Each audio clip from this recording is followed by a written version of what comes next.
नमस्कार, बहुत स्वागत है आपका न्यूज 18 के डिजिटल प्लेटफॉर्म पर। मैं हूं प्रशांत कटारे और आज बताएंगे आपको आखिर कैसे पाकिस्तान एक साथ कई मोर्चों पर घिर गया है। एक तरफ तालिबान से पाकिस्तान का संघर्ष जारी है, तो दूसरी ओर बलोच विद्रोहियों ने पाकिस्तानी फौज की नाक में दम कर रखा है। तो दूसरी ओर अंदरूनी राजनीतिक संकटों से पहले से जूझ रहा है पाकिस्तान। अब बलोच कैसे बने पाकिस्तान के लिए नासूर, ये भी बताते हैं आपको।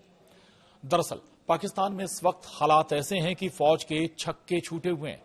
एक तरफ आसिम मुनीर को CDF बनाने की कवायद चल रही है, दूसरी ओर हाल यह है कि बलूचिस्तान के विद्रोही उनके सैनिकों को ढूंढ ढूंढ कर मार रहे हैं। ऐसे ही हमलों में विद्रोहियों ने रेलवे ट्रैक से लेकर सेना चेकपोस्ट तक को निशाना बनाकर हमले किए। बलूचिस्तान में पाकिस्तानी सेना को बलोच विद्रोहियों की ओर से बड़ी चुनौती मिली है। यहां पाकिस्तानी फौज को लगातार भारी नुकसान उठाना पड़ रहा है। बलूच लिबरेशन आर्मी ने दावा किया है कि उसके लड़ाकों ने मस्तुंग, तुर्बत, कोहलू और चामलांग सहित कई जगहों पर पाकिस्तानी सुरक्षा बलों पर ताबड़तोड़ हमले किए। खुद BLA के प्रवक्ता ने यह जानकारी दी है कि उन्होंने किस तरह से आसिम मुनीर की फौज को धूल चटाई।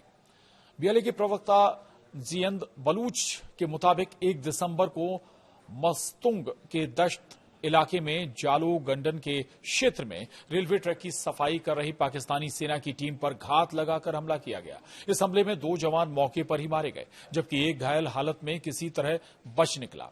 उसी दिन तुर्बत में पार्क होटल के पास सेना की एक चेकपोस्ट पर ग्रेनेड फेंककर हमला किया गया, जिसमें कई जवानों के हताहत होने और संपत्ति को भारी नुकसान पहुंचने का दावा किया गया है। वहीं BLA ने कहा है कि कोहलू के सिंघारी क्षेत्र में एक गैस कंपनी के सुरक्षा कैंप पर भी उनके लड़ाकों ने धावा बोला। वहां मौजूद निजी सुरक्षा गार्डों को पकड़ लिया गया और उनके हथियार जब्त कर लिए गए। कंपनी के स्थानीय कर्मचारियों को चेतावनी देने के बाद छोड़ा गया।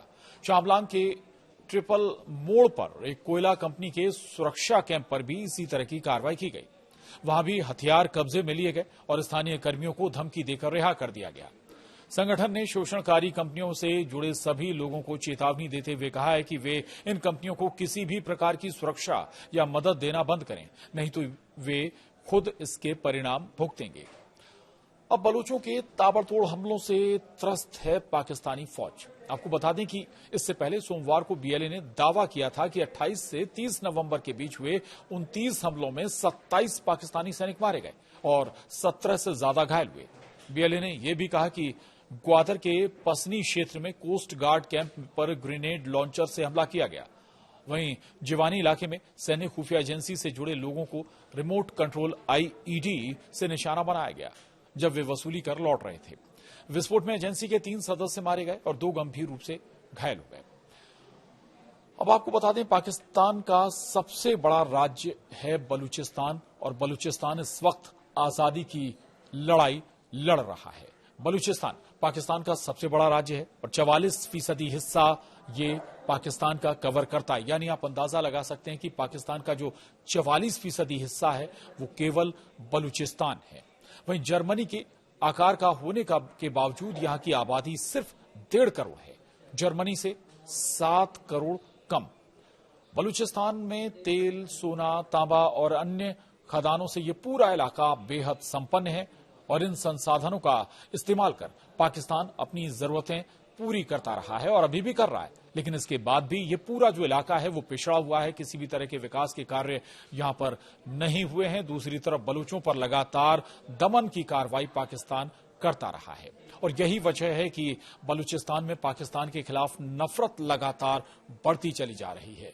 पाकिस्तान का कब्जा होने के बाद से बलूचिस्तान में 5 बड़े विद्रोह अभी तक हो चुके हैं और सबसे हालिया विद्रोह 2005 में शुरू हुआ था, जो आज भी जारी है और उसी का हिस्सा ये हमले जो लगातार पाकिस्तानी आर्मी पर होते रहे। लेकिन समय समय पर पाकिस्तानी आर्मी दमन की कार्रवाई बलूचों के खिलाफ करती रही है।